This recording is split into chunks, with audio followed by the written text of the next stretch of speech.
So good morning everyone, my name is Jaisal Tiwaran, and for today's video, I'll be discussing a therapeutic communication, which is a topic that I've learned in the lecture component in the subject of fundamental in nursing.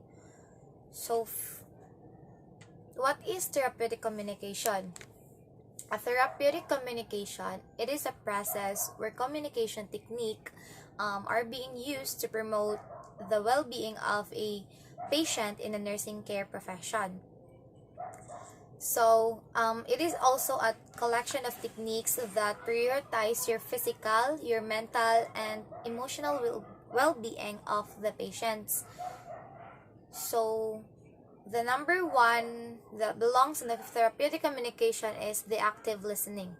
The active listening involves showing interest to the patient have to say, comprehending or understanding what the patient is saying, retaining the information provided by the patient, and lastly, using the information provided by the patient to respond in a caring and appropriate manner to propose a solution.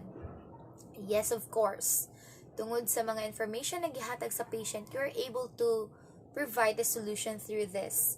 Next is using silence. So, in therapeutic communication, using silence is also the best way to simply understand the patients. And this deliberate silence can give both nurses and the patients an opportunity to think through and process what comes next in the conversation. Through using silence, makakommunicate man jud mo sa pasyente. Next is accepting. So, it is sometimes necessary to acknowledge what patients say and affirm that they've been heard. So, yes, dapat kabaluta mo dawat sa unsa ang mga gipang gud sa imo kanang like for example kuan ang pasyente kanang gipagawas niya ang gibati unsay mga kasakit dawaton nimo to tanan i-absorb nimo to yung mga gipang storya kay in that way murag mo gud na ang makapa sa ilahang makapa feel ba nga kuan sila kanang ay nay naminaw sa ako like that good. Di ba nga naman ang mga pasyente labi na ang pasyente kanang wala kayo masturyahan, so as a nurse that is your responsibility to listen and to accept them. Yeah. So the fourth one is the giving recognition.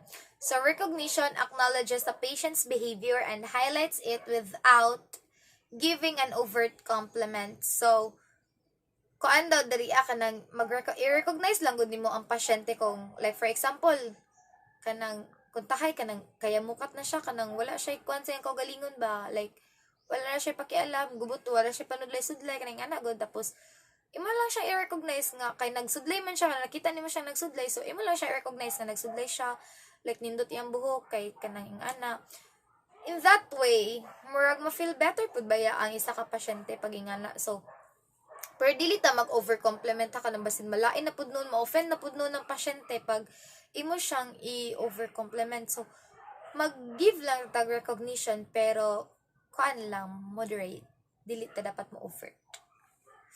Next is offering self. So in hospital stays, it can be lonely or there is a lot of stressful times. But when the nurses offer their time, it shows that they value patients and that someone is willing to give them time and attention.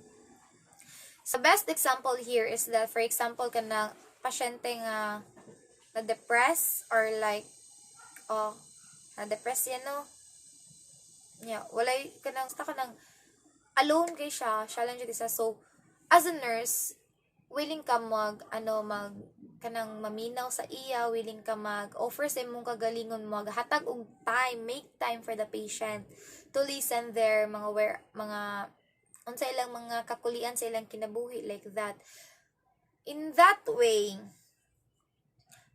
siya og gibati sa pasyente. So next, giving broad openings. So here, it is a therapeutic communication is often most effective when patients direct the flow of conversation and decide what to talk about.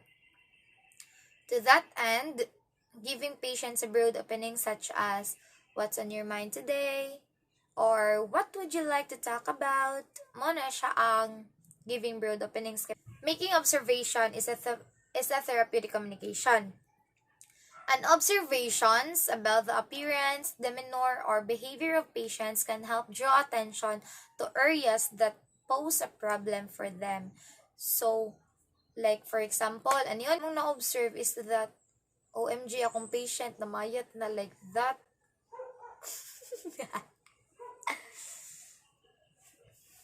In making observation, mura pug kag marites ani, like as a nurse, maano nimo siya, maobserbahan nimo sa ka pasyente if wala na siya tarong tulog, wala na siya tulog-tulog, wala na siya tarong kaon-kaon, like that. That's all.